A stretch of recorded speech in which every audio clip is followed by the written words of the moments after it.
রাধে রাধে, জয় নিতাই, জয় গৌর। নমস্কার বন্ধুরা, আমরা সকলেই ছোটবেলায় ধারাপাত বইয়ে পড়ে থাকি আটে অষ্টবসু, কিন্তু অনেকেই হয়তো জানেন না এই অষ্টবসু কি। হিন্দু পুরাণ অনুসারে অষ্টবসু হচ্ছেন আটজন দেবতা, যারা বিভিন্ন প্রাকৃতিক শক্তির প্রতীক।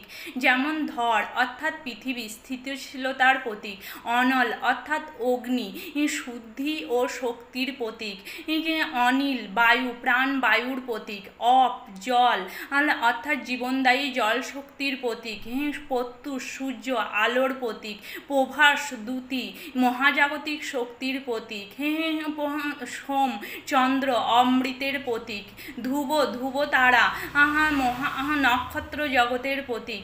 এই অষ্টবসুকে ঋষি বশিষ্ঠ একবার ক্ষুব্ধ হয়ে অভিশাপ দিয়েছিলেন যে তারা মর্তে জন্ম নেবেন। সেই মতো তারা কুরুরাজা শান্তনুর ঔরসে গঙ্গা দেবীর গর্ভে জন্মগ্রহণ করেন, কিন্তু আশ্চর্যজনকভাবে গঙ্গা দেবী তার সপ্তম সন্তানকে নদীতে ভাসিয়ে দেন।